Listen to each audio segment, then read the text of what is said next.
Hello. नमस्कार प्यारे दोस्त, मैं राहुल पालीवाला आप सभी का स्वागत करता हूं आपके अपने परिवार रोजगार वेतन कहते में। उम्मीद है आप सभी स्वस्थ मस्त और बहुत अच्छे होंगे। तो कैसे हैं आप सब? एक बार सभी साथीगण जल्दी से जुड़ जाएंगे ताकि हम इस क्लास को शुरू करें।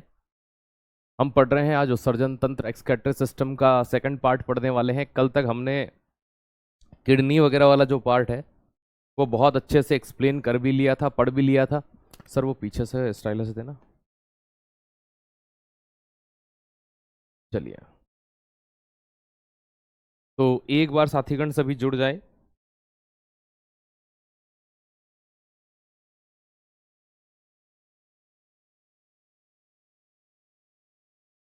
चलिए, बहुत ही बढ़िया। हम पढ़ रहे थे उत्सर्जन तंत्र और एक्सक्रीटरी सिस्टम का उत्सर्जन तंत्र का आज दूसरा भाग है।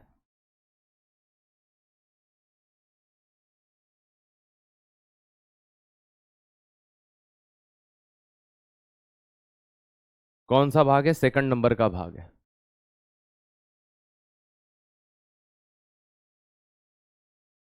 तो उत्सर्जन तंत्र का आज कौन सा भाग है? दूसरा भाग है दोस्त। इस पॉइंट को आप यहां पर ध्यान रखिएगा।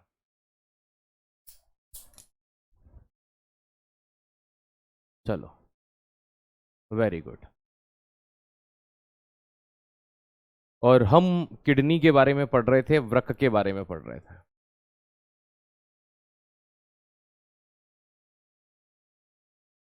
कैसी दिखती है, कहाँ होती है, कितने ग्राम की होती है, ये सारी चीजें मैं आपको करवा चुका था।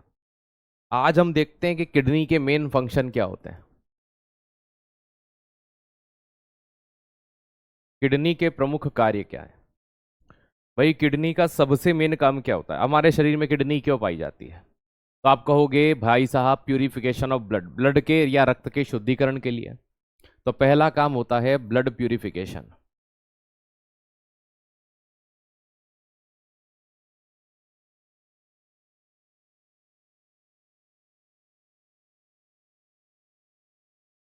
रक्त को शुद्ध करना या रक्त का शुद्धिकरण करना। तो शुद्धिकरण लिख लीजिए। और रक्त शुद्धिकरण में जो सबसे मेन चीज हटाता है हमारी बॉडी से किडनी, वो क्या हटाता है? ठीक है, आप बहुत जल्दी आ जाते हो। हमारी घड़ी में तो बेटा 11 बजती है और हम आ जाते हैं। अब आपकी घड़ी में अगर 11:10 पे बजती हो तो उसमें हम कुछ नहीं कर सकते। ठीक है, तो या तो आप समय पे आ जाया करिए या फिर टोका मत करिए। ठीक है, सिंपलेस्ट बात है। क्योंकि कोई व्यक्ति समय पर आ रहा है उस वो भी आपको पसंद नहीं है। लेट आ रहे हो तो इतने लेट क्यों हो गए हो? मतलब चित भी मेरा पट भी मेरा। ठीक है, बिगड़े हालात तो दोष भी तेरा। भाई, सामने वाले कोई दोष मत दो सारी के सारी। सामने वाला कभी लेट हो जाए, आज लेट क्यों हो गए? टाइम पे आ रहे हो तो टाइम पे क्यों आ रहे हो? भाई, क्या चाहते क्या हो तुम? हैं? मेरी क्लास 11:05 तक शुरू हो जाती है ना। शुरू से ही बता रहा हूं मैं कि शुरुआत के 5 मिनट के अंदर अंदर, है ना, 11 बजे से लेकर के 11:05 तक आपको मेरी क्लास शुरू होते हुए मिल जाएगी। तो ये तो आपको बोलने की बात ही नहीं है कि क्या होगा। चलिए, आइएगा। ओके,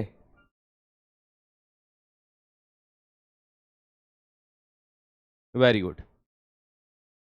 तो ब्लड प्यूरिफिकेशन, रक्त शुद्धिकरण की अगर हम बात करते हैं तो ये सबसे पहले यहां से क्या निकालता है? नाइट्रोजनस अपशिष्ट निकालता है। क्या निकालता है?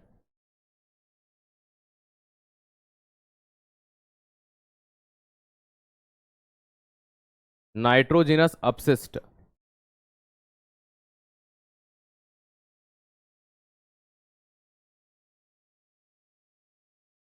का निष्कासन करता है। तो नाइट्रोजनस अपशिष्ट जो होता है उनको रिमूवल करता है। रिमूवल ऑफ नाइट्रोजनस वेस्ट, याद रखना।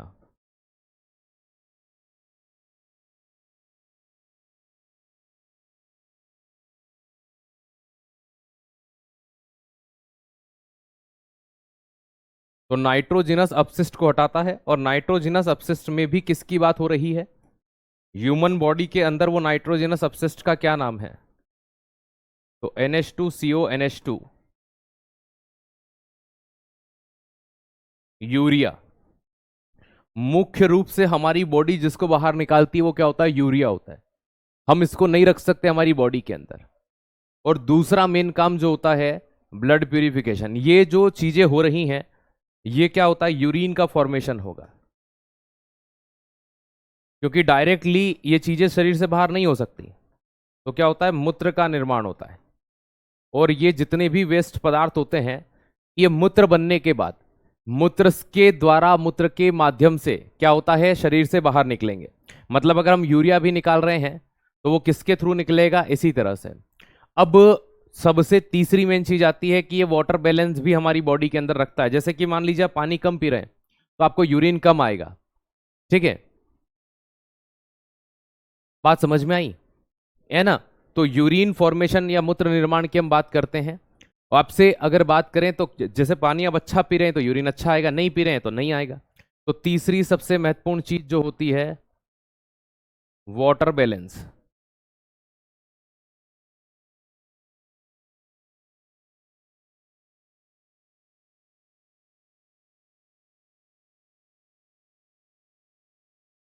जल संतुलन बनाना, तो वाटर बैलेंस को बनाने का ये काम करता है, जल संतुलन को बनाने का ये मुख्य रूप से काम करता है, उसके लिए जाना जाता है। तो जल संतुलन को बनाने के लिए ये यहां पर आपको देखने को मिलता है। चलिए, है ना, यहां तक कोई दिक्कत आपको नहीं होनी चाहिए, बहुत ही बढ़िया।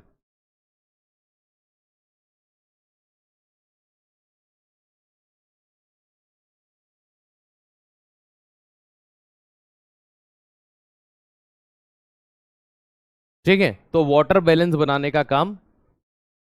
चलिए, हाँ मैंने इंटरनेट बदल दिया है।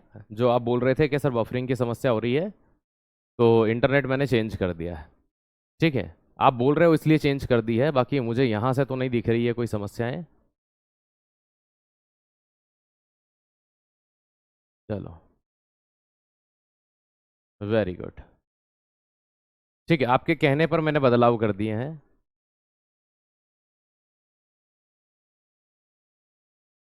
बहुत ही अच्छे।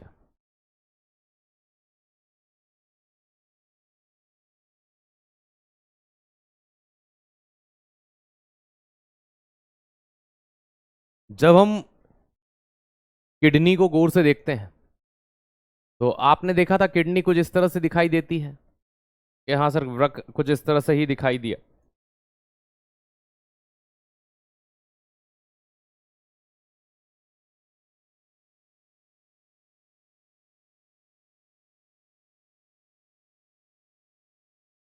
कुछ इस तरह से हमने एक वृक्क को देखा था।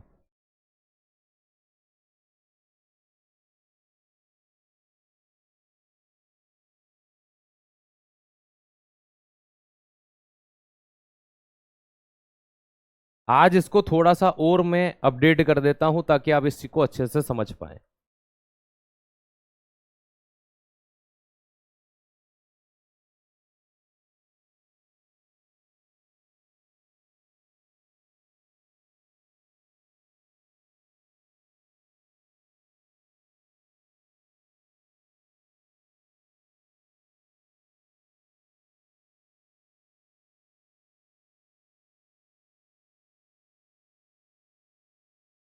ठीक है, 2 मिनट का समय दीजिएगा।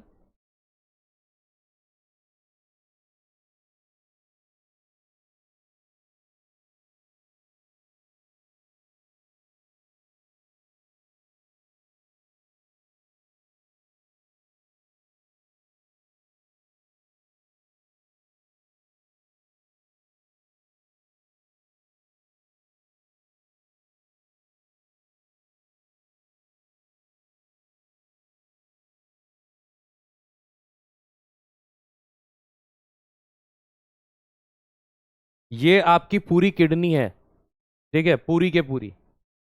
इस किडनी के ऊपर यहां पर एक टोपी जैसी संरचना ऐसी आपको दिखाई देगी, है ना।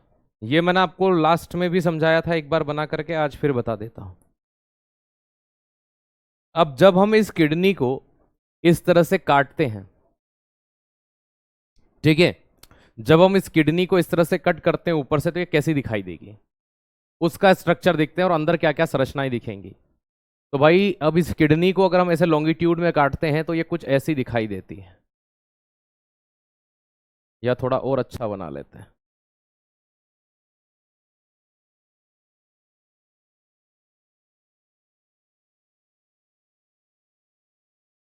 इस तरह से ही हमें दिखाई देती है।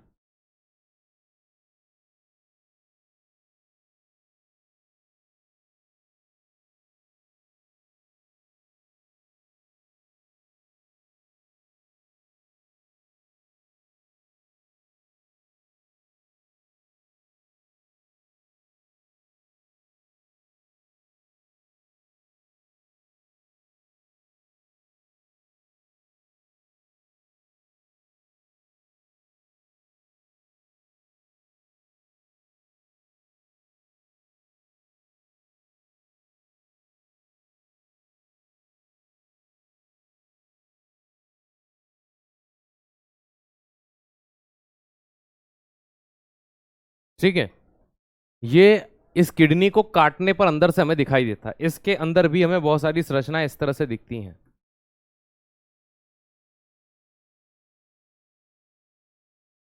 अब आप सोच रहे होंगे कि सर कल तक ये तो समझ में आया था, ये क्या होता है? ये होता है आपका यूरिनरी ब्लेडर, मूत्राशय।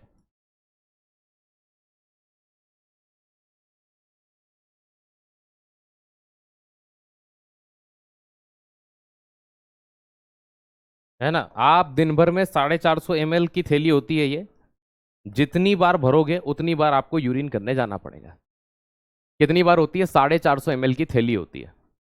450 ml की थैली होती है। जितनी बार यूरिन करोगे उतनी बार आपको यहां पर जाना होगा। सिंपलेस्ट बात है ना? तो ये हमने किसके बारे में पढ़ा भैया? इसके बारे में। है ना? अब यहां पर ये जो आपकी दिख रही है ये मूत्र वाहिनी हो गई, है ना, यूरिनरी डक्ट हो गई।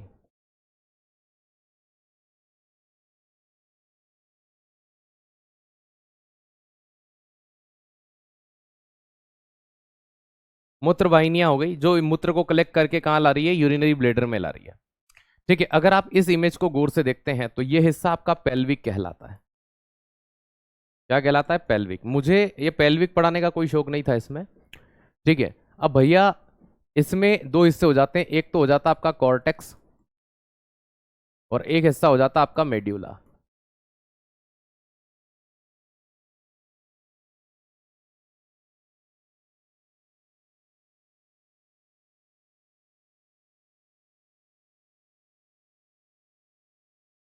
इनसे भी अभी मुझे कोई मतलब नहीं। ये जो आपको डब्बे दिख रहे हैं ट्रायंगल शेप के, इन्हें कहते हैं पिम्ब्रोडाइज।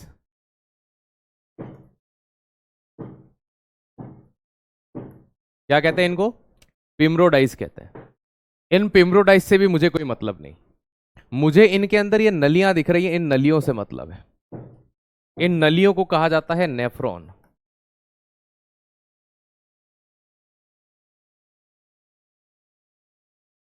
और ये नेफ्रॉन से एक प्रश्न बनता है।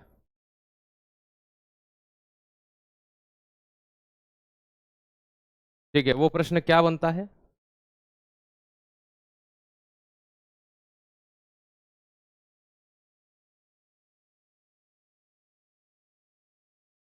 ये जो नेफ्रॉन है ये क्या होता है?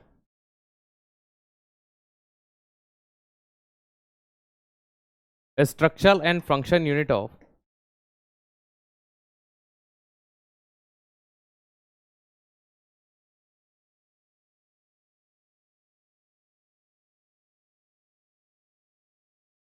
Unit of structural and functional unit of.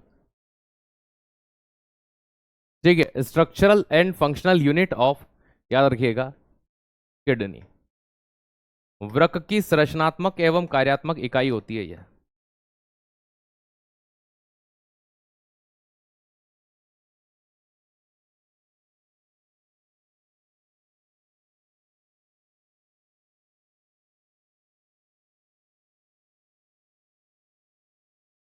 तो वृक्क की संरचनात्मक एवं कार्यात्मक इकाई होती है।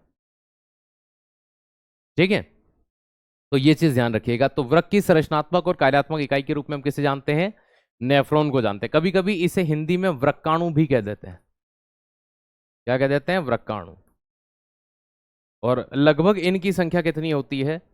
तो इनकी संख्या 10 लाख एक किडनी में होती है, पर किडनी। है ना, या 1 मिलियन भी बोलते हैं बहुत सारे लोग। तो 10 लाख पाई जाती है एक किडनी के अंदर, इतनी बारीक नलियां होती हैं, छोटी छोटी छोटे छोटी। ठीक है। अब इसको अगर हम देखें तो वास्तविकता में हमें यहां पर जो देखना है पूरी किडनी में, हमें वो यही देखना है। और ये टोपी ऊपर तो आपको पता है एड्रिनल ग्लैंड होती है, अधिवृक्क ग्रंथि बोलते हैं इसे, है ना। एक जोड़ी आपको दिखाई दे रही होगी ये।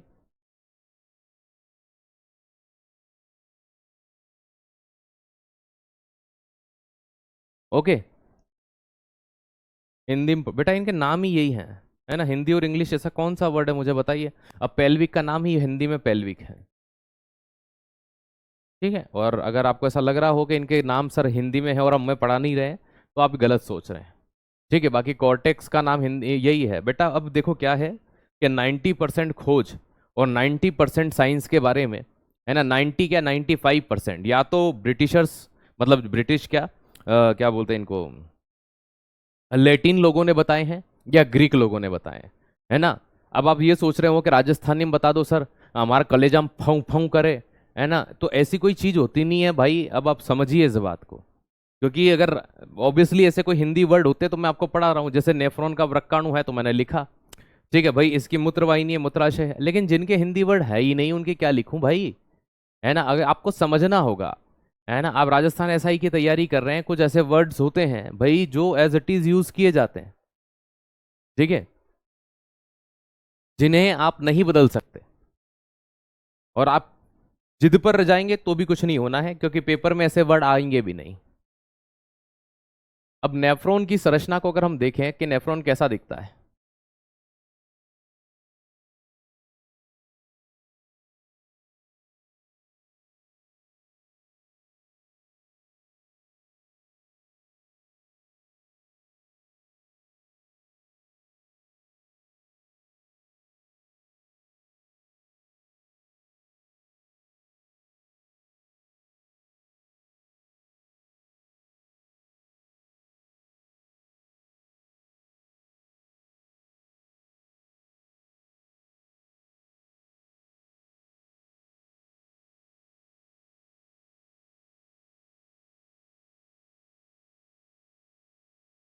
ये इस तरह से एक नेफ्रॉन दिखाई देता है अपने को।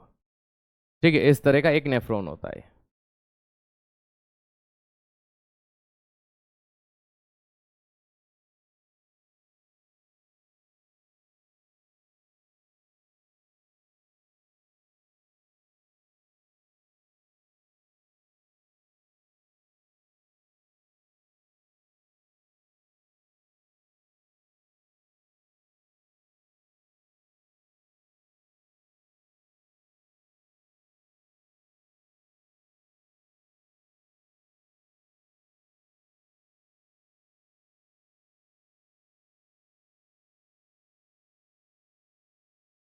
यहां देखिएगा, है ना, मैं पूरा डायग्राम आपको एक बार वापस से समझा दूंगा। यह नेफ्रॉन की संरचना है। किसकी संरचना है? नेफ्रॉन। ये ऐसा दिखाई देता है एक नेफ्रॉन, ऐसे 10 लाख नेफ्रॉन है। सर ऐसा पूछ लिया कि नेफ्रॉन कहाँ पाया जाता है, तो बताया ना अभी हमने, नेफ्रॉन वृक्क की संरचनात्मक और कार्यात्मक इकाई है। अगर मान लीजिए कि एक लड़का है, वो रामलाल का पुत्र है, तो वो किसके घर में मिलेगा, किसके घर में रहता होगा? थोड़ा लॉजिक लगाना आपको आना चाहिए कि वृक्क, आप पूछ रहे नेफ्रॉन कहाँ पाया जाता है, अभी मैंने जस्ट एक पॉइंट पढ़ाया कि सबसे ज्यादा प्रश्न आता है वृक्क की संरचनात्मक और कार्यात्मक इकाई होती है। ठीक है। तो दोस्त इस पॉइंट को आपको ध्यान रखना है। चलिए, यहां पर इस चीज को समझ लीजिए आप।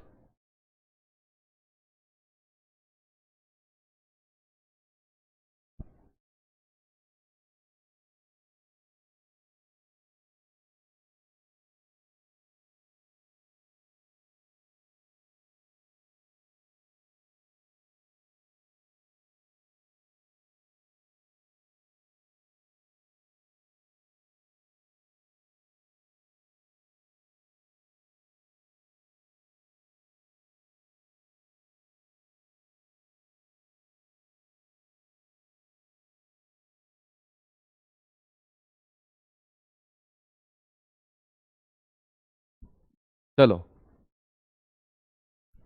बहुत अच्छे। क्लास रुक रही है। चलिए, मैंने इंटरनेट चेंज तो कर दिया है, एक बार और कोशिश कर लेते हैं। ठीक है, फिर मैंने बदल दिया, तीसरा लगा दिया। भाई मेरे यहाँ से भी देखो, कभी कभी क्या होता है, आप अगर ये कहते हैं 100% टीचर के यहीं से दिक्कत है, ऐसा नहीं होता। ठीक है। वोमेंस कैप्सूल, हिंदी में इसे कहते हैं बोमेन संपुट। क्या कहते हैं? बोमेन संपुट, है ना? ये जो आपको दिख रही है, ये आर्टरीओल होती है ना? आर्टरीओल में भी इफरेंट आर्टरीओल और अफरेंट आर्टरीओल दो प्रकार की पाई जाती है, तो अफरेंट आर्टरीओल लिख लीजिए इसको, अफरेंट आर्टरीओल। घबराइए मत, जिनके प्रश्न आएंगे वो ये हैं, ये नहीं। और इफरेंट आर्टरीओल, ये वोमेन संपुट हो गया। अब इसमें यहां पर एक संरचना पाई जाती है,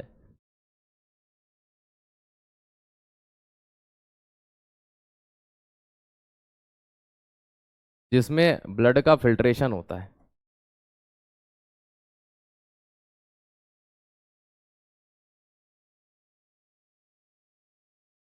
हिंदी मीडियम के छात्र इसे ग्लोमेरुलस कहते हैं,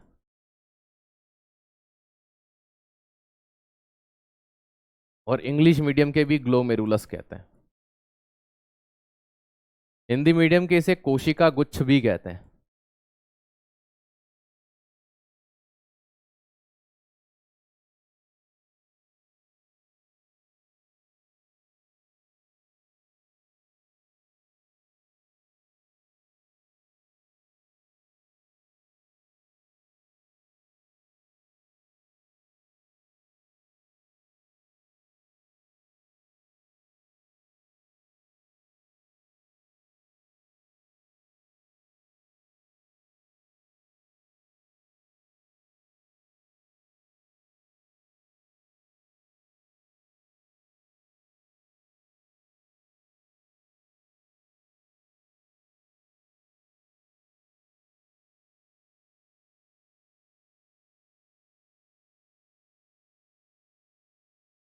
चलो, मैंने फिर एक बार आपको, ये मेरा अंतिम इंटरनेट है भाई, मैंने दो बदल चुका हूँ, तीसरा चल रहा है।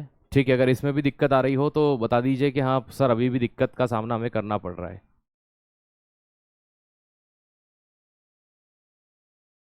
ठीक है, बता दीजिए। वैसे तो मुझे नहीं लगता था कि यहाँ कोई दिक्कत है इस तरह से, क्योंकि मेरे इसमें सिस्टम में दिक्कत नहीं आ रही है। मैं अब साइड में गया ही दो बार इसलिए था। चलिए।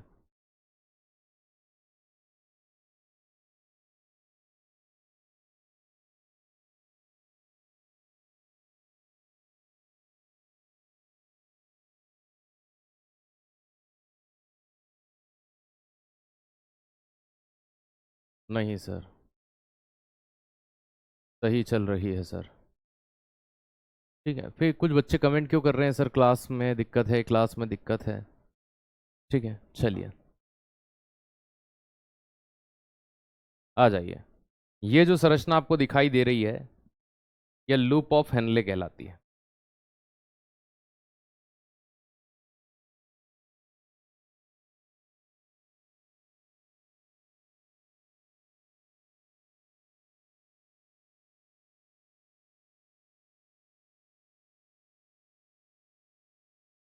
है ना? क्या कहलाती है? हेनले का लूप कहलाती है। ठीक है, या लूप ऑफ हेनले ही लिख लीजिए, ज़्यादा बड़ा मत लिखिए इसको, नहीं तो फिर आप कंफ्यूज हो जाएंगे। लूप ऑफ हेनले ही लिख लीजिए, लूप ऑफ हेनले। ये आपकी होती है मुख्य संग्राहक नलिका।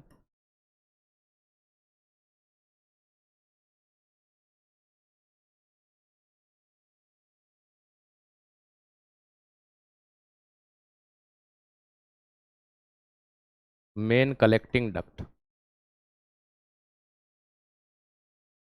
अब देखो किसका क्या काम है, ये आपने नेफ्रॉन का स्ट्रक्चर यहां से समझा। अब मैं आपको समझाता हूं इसमें कैसे काम करती है ये। अफरेंट आर्ट्रियोल जो होता है, ये जो अफरेंट आर्ट्रियोल होता है, ठीक है, इससे क्या होता है भाई,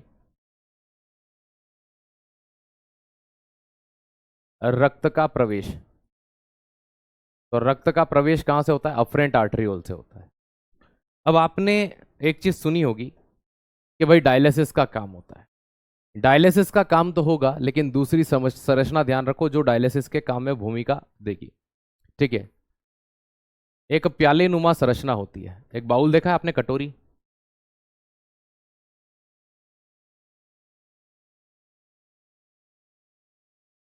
बाउल्स लाइक शेप। तो प्याले नुमा संरचना या कटोरी के आकार की संरचना को क्या कहते हैं किडनी के अंदर? बोमेन संपुट कहते हैं। क्या कहते हैं? प्याले नुमा या बाउल्स लाइक या कप लाइक स्ट्रक्चर, ठीक है। तो बाउल्स भी कह सकते हैं और कप लाइक भी कह सकते हो, ठीक है। तो जो आपको समझ में आए, चाय का कप कह दो, कटोरी कह दो, या कप नहीं है मेरे पास नहीं तो बताता, एक गड्ढा होता है, ठीक है, उसमें इस तरह की संरचना अपने को देखने को मिल जाती है। तो प्याले नुमा संरचना होती है, कप लाइक स्ट्रक्चर होता है। सीधा प्रश्न आता है कि मानव शरीर में कप लाइक या बाउल लाइक स्ट्रक्चर कौन सा होता है, ठीक है। बात समझ में आई कि नहीं आई? कि सर आ गई। उसके बाद में यहां ये जो संरचना होती है, इस संरचना का नाम होता है पीसीटी। क्या होता है? पीसीटी, ठीक है। कभी आपने ये नाम नहीं सुना होगा, पीसीटी। ये जो संरचना दिख रही है, ये जो डब्बा दिख रहा है, ये पीसीटी का डब्बा होता है। इस डब्बे को पढ़ने से पहले हम वापस से एक बार क्या पढ़ेंगे भाई, यहां पर हम ये देख रहे होंगे कि ये जो बोमेन संपुट है, इस बोमेन संपुट के अंदर, इस बोमेन संपुट के अंदर ये जो ग्लोमेरुलस है, ये ग्लोमेरुलस क्या करता है? तो याद रखना, रक्त से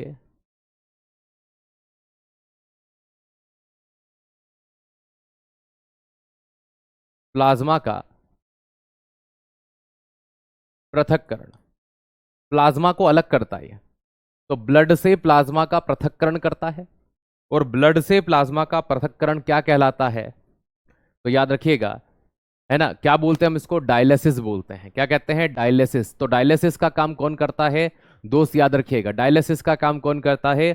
ग्लोमेरुलस। प्रश्न कई बार आता है कि किडनी के अंदर डायलिसिस का काम कौन करता है?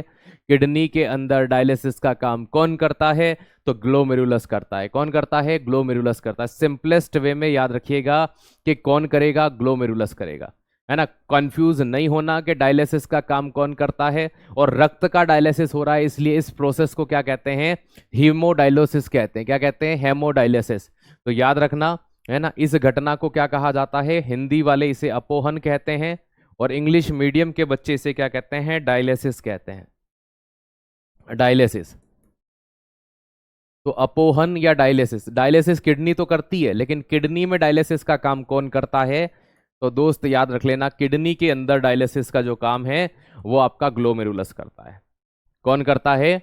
ग्लोमेरुलस करता है। देखो यहां क्या होगा, ये जो ब्लड इंटर हुआ, इस ब्लड में से आरबीसी डब्ल्यूबीसी वापस इसको तो ये बाहर निकाल देगा इस साइड से, लेकिन यहां से नीचे जो आगे जाएगा वो आपके ब्लड का क्या हिस्सा था? प्लाज्मा।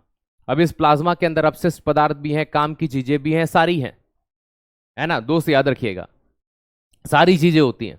अब ये जो होती है संरचना, इसे हम क्या कहते हैं? पीसीटी कहते हैं। सर ये पीसीटी क्या होता है ना, पीसीटी भी बताऊंगा कि पीसीटी क्या होता है ना भाई। ये जो पीसीटी वाली संरचना है, देखो मैंने अभी आपको बताया कि किडनी जो होती है ना, किडनी जो होती है वो क्या करती है? डायलिसिस करती है। डायलिसिस किडनी में कौन करता है? कि सर बोमेन संपुट। बोमेन संपुट में भी एक छन्नी की तरह संरचना होती है, जिसे हम कहना कोशिका गुच्छ या ग्लोमेरुलस कहते हैं। ये अपोहन या डायलिसिस का काम करेगा। क्या करेगा? अपोहन या डायलिसिस का काम करता है।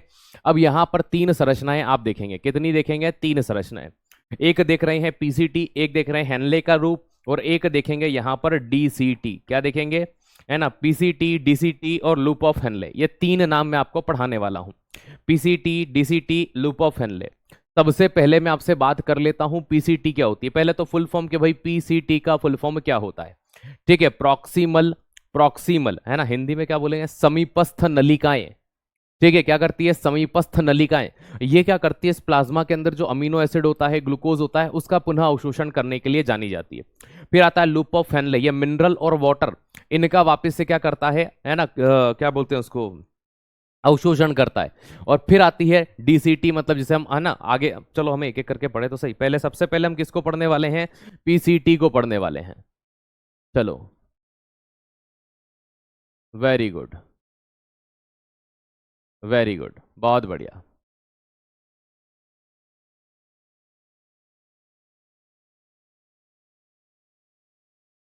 चलो कोई बात नहीं।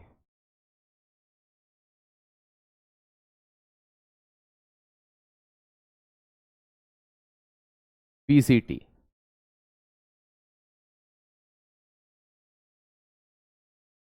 पी का मतलब प्रॉक्सिमल, सी का मतलब भाई कॉन्यूटेलेट। तो नहीं समझ में आया, कॉन्यूटेलेट। तो नहीं आया समझ में, कोई बात नहीं। कॉन्यूटेलेट, है ना, कॉन्यू कॉन्यूटेलेट है वो, कॉन्यूटेलेट। ठीक है। ट्यूब्यूल्स।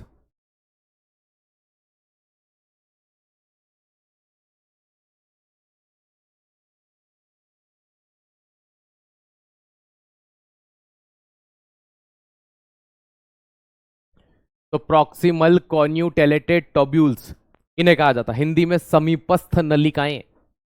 हिंदी नाम नहीं आता है, मैं आज बोल देता हूं आपको एग्जाम में।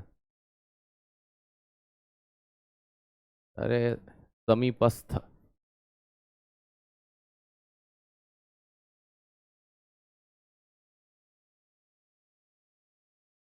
आएगा तो पीसीटी ही आएगा। और यहां भी सिर्फ एक चीज आता है, ये किसका एब्जॉर्प्शन करती है या रीअब्जॉर्प्शन, पुनः अवशोषण किसका करती है?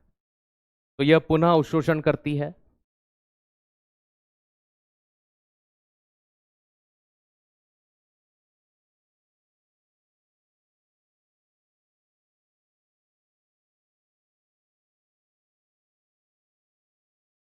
तो ये किसका पुनः अवशोषण करने के लिए जानी जाती है? रीअब्जॉर्प्शन के लिए जानी जाती है।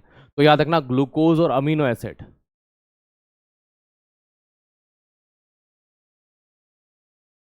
जो ग्लूकोज प्लाज्मा के साथ निकल जाता है उसका, और अमीनो एसिड, क्योंकि ये हमारे शरीर में काम के हैं। हम तो वैसे भी भोजन करके इनको बनाते हैं, और अगर ये यूरिन के थ्रू बाहर होने लग जाएं तो हम तो भाई साहब जिंदा रहे ना रहे किस काम के फिर। तो इनको वापस से ग्रहण करने का काम करती है। ठीक है, बात समझ में आई?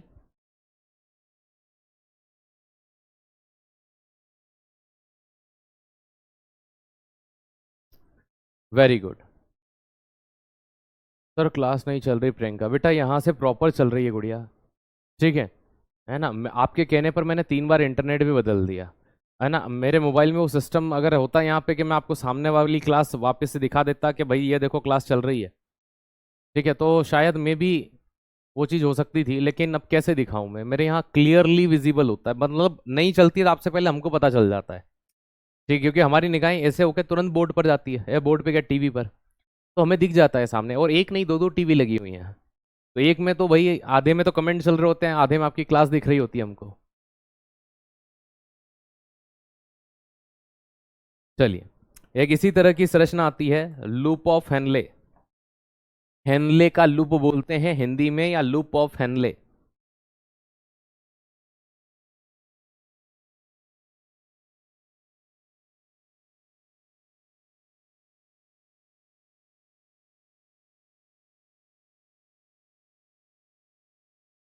अब ये जो हेनले का लूप है, इसके बारे में पहला पॉइंट ही एग्जाम में आता है कि किसके समान होता है? You like shape.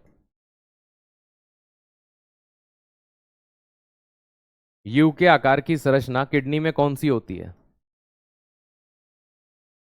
तो वो हेनले का लूप होता है। क्या होता है? हेनले का लूप होता है। और ये मेनली मुख्य रूप से क्या करता है? क्या ये खनिज का, किसका भाई, किसी लिए तो पाया जाएगा। तो इसमें 2 लाइन होती है, एक ऊपर वाली एक नीचे वाली, हमें उनसे कोई मतलब नहीं है। ये मुख्य रूप से जल और किसका, नमक का अवशोषण करता है। ठीक है, ये चीज ध्यान रखिएगा। तो पुनः अवशोषण करेंगे ये भी, मतलब जो चीजें यूरिन में से भी काम की है वो वापस से निकालेंगे, है ना। हालांकि यूरिन वो बाद में कहलाता है इन सब चीजों के निकलने के बाद।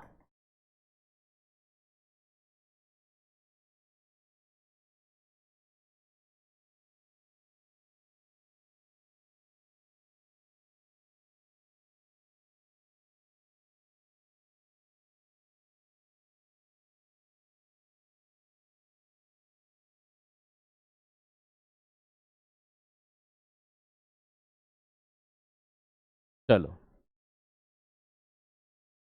सर, नहीं चल रही है। देखो, अगर ज़्यादा ही दिक्कत हो रही है, मेरे पास 3 इंटरनेट थे, मैंने तीनों बदल दिए। ठीक है, मैं क्लास यहीं पे विराम कर देता हूँ, कल इस क्लास को हम आगे कर लेंगे, बस यही कर सकता हूँ मैं आपके लिए। ठीक है, इससे ज़्यादा मेरे पास कोई ऑप्शन नहीं है भाई। देखो, एक व्यक्ति, इंटरनेट हैं भी कितने।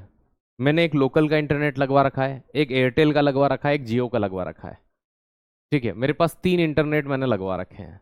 अगर आप एक में समस्या बताते हो तो हम दूसरा लगाते हैं, दूसरे में बताते हो तो हम तीसरा लगाते हैं, आप तीनों में ही बता दोगे भाई, चौथा फिर कौन सा लगाएं, आप खुद ही बताइए।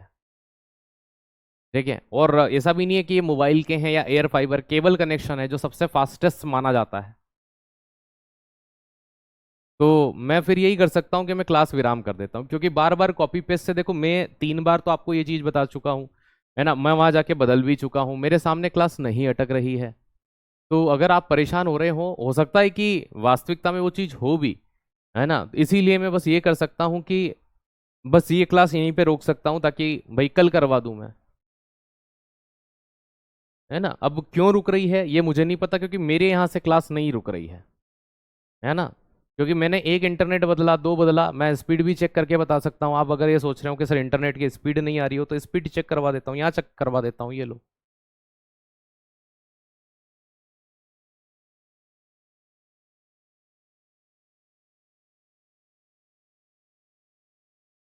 आपके माइंड में ये आ रहा हो कि सर इंटरनेट की स्पीड नहीं आ रही होगी।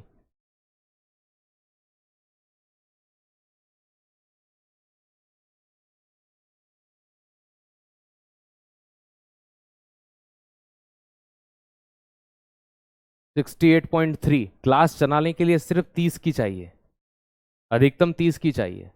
तो भाई आप ये खुद ही देख लीजिए ना, जहाँ 70 की आ रही है, क्लास चलाने के लिए सिर्फ 30 की चाहिए।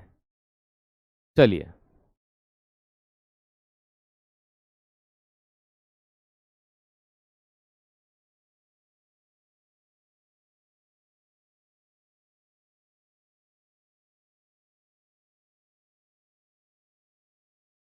चलिए, वेरी गुड। ठीक है, ये हेनले का लूप होता है भाई। ठीक है, कौन सा लूप होता है, हेनले का लूप होता है। चलिए, उम्मीद है ये चीजें आपको समझ में आ गई होगी यहाँ पर। ठीक है, अब एक और संरचना बची है। ठीक है,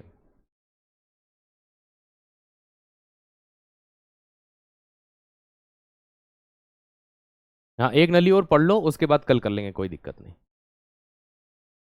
टीसीटी अगर दिक्कत हो ही रही है।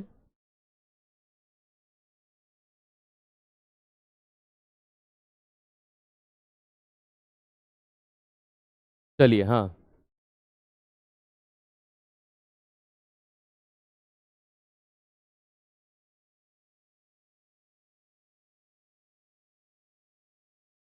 चलिए, ओके। डीसीटी, अगर हम डीसीटी की बात करें तो अगली नली का हेनले के लूप के बाद जो आती है वो कौन सी आती है, डीसीटी आती है, जिसे हम क्या बोलते हैं, डिस्टल कॉम्युलेटेड ट्यूब बोलते हैं। क्या बोलते हैं, डिस्टल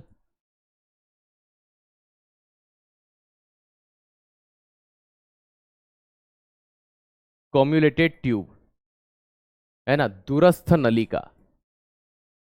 ये क्या करती है, ये जस्ट उसके पहले की संरचना है ना, जहां पर मूत्र आपका इकट्ठा होगा, जस्ट उसके, ये देखो, यहाँ प्लाज्मा था, यहाँ से ग्लूकोज और किसका, अमीनो एसिड का अवशोषण हुआ, यहाँ से हेनले के लूप का अवशोषण हुआ। डीसीटी पे अब हम आ चुके हैं, इसके बाद में यहाँ पे यूरिन आ जाएगा, मूत्र आ जाएगा आपका, बस उसके बाद ज्यादा चीजें बचेगी नहीं। ठीक है, थोड़ा बहुत पार्ट बचेगा, तो वो हम जल्दी से पढ़ लेंगे, घबराइएगा मत। है ना, ये क्या करता है, इसका मेन काम होता है ना, स्टोर्ड करना, किसको, मूत्र को संग्रहित करना, और फिर पहुंचा देना कहां पर, मूत्र की नलिका में। तो दोस्त ये चीज ध्यान रखिएगा, ये क्या करता है, मूत्र अर्थात यूरिन को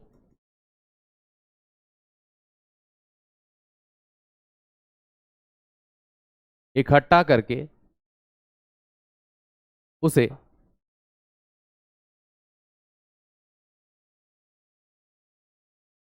मूत्रवाहिनी में पहुंचाना।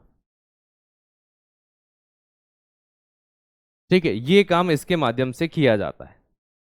अब ये सर, ये कहां से आता है, देखो, ये आपको जो दिख रहा है, ठीक है, ये यहां से मुख्य संग्राहक नलिकाओं में, ये संग्राहक नलिकाएं जो होती हैं इनका एक ही काम है,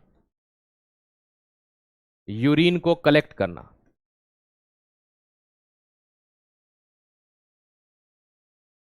यूरिन को इकट्ठा करना, यूरिन को कलेक्ट करने का काम इनका होता है। ठीक है, ओके। तो यूरिन को इकट्ठा करने के लिए ये जानी जाती है, यूरिन को ये इकट्ठा करती है। अब यूरिन ये इकट्ठा करती है, इसके बाद होगा क्या, देखो इसने डीसीटी ने यूरिन इकट्ठा कर करके इस संग्राहक नलिका को दिया। ये संग्राहक नलिका कहाँ होती है, देखो मैं आपको समझाता हूं।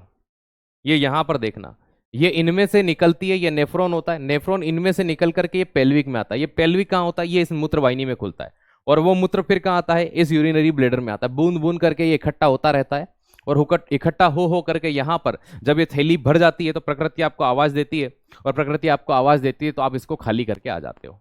मतलब भैया आप एक जोड़ी आपकी क्या पाई जा रही है यहां पर, ठीक है भाई, मूत्राशय पाया जा रहा है। एक जोड़ी क्या है, मूत्रनलिका है, एक जोड़ी किडनी है, लेकिन आपका यूरिनरी ब्लेडर एक ही होता है, जहां मूत्र का संग्रहण होगा वो एक ही है। ठीक है, तो मूत्र मार्ग जो यूरेथ्रा होता है, यूरिन बाहर कहां से निकलता है, तो यूरेथ्रा। ये जो आपको एक संरचना में वापिस से समझा देता हूं, सारी चीजें हो गई। जो यूरिन बन करके आएगा,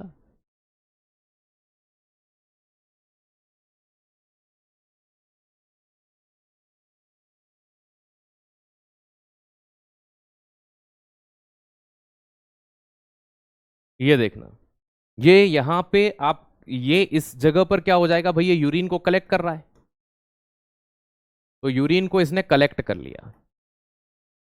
ठीक है, यूरिन को इकट्ठा किया। अब यूरिन को इकट्ठा करने के बाद क्या होगा कि ये जो संरचना हो रही है यहां पर आपका ये संरचना होती है मूत्राशय, यूरेथ्रा। ये मूत्र को बाहर करता है। तो शरीर से मूत्र को बाहर कौन करता है, ठीक है, मूत्राशय करता है। कौन करता है, मूत्राशय। ठीक है, सॉरी मूत्राशय तो ऊपर वाला है, सॉरी सॉरी सॉरी, मूत्र मार्ग है ना, मूत्र मार्ग।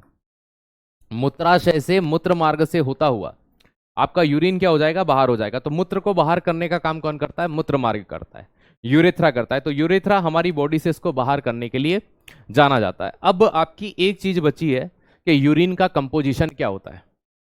ठीक है ना भाई, सीधी सी बात है, यूरिन का संगठन क्या होता है ना। और एक चीज वो माइंड में आ रही होगी, सर वो है ना, किसी की किडनी फेल हो जाती है तो क्या होता है ना। तो ये दो चीजें मैं आपको कल की क्लास में डिस्कस कर लूंगा, घबराइएगा नहीं। ठीक है, तो मिलते हैं अब कल की क्लास में। आज यहीं पर रोकूंगा, क्योंकि हो सकता है बहुत सारे बच्चों की इसमें क्लास प्रॉपर चल रही हो, लेकिन कुछ बच्चे बोल रहे थे सर हमारे इसमें क्लास प्रॉपर नहीं है। तो दो चीजें आज की क्लास में मैं ड्यू छोड़ रहा हूं, जो हम कल कर लेंगे। ठीक है, वो कौन कौन सी है होगी कल चीजें, तो भैया एक तो है ना, आप ये देखेंगे कल की क्लास में कि यूरिन का कंपोजिशन क्या है, मूत्र का संगठन क्या है। और एक चीज ये देख रहे होंगे कि भैया किडनी का जो फेल होती है तो डायलिसिस वगैरह जो होते हैं वो किस तरह से होता है, अपवहन की प्रोसेस, किडनी फेल हो जाती है तो क्या होगा। ठीक है, तो ये दो चीजें हम कल की क्लास में समझ रहे होंगे, देख रहे होंगे। और थैंक यू सो मच, जय हिंद, जय भारत, धन्यवाद।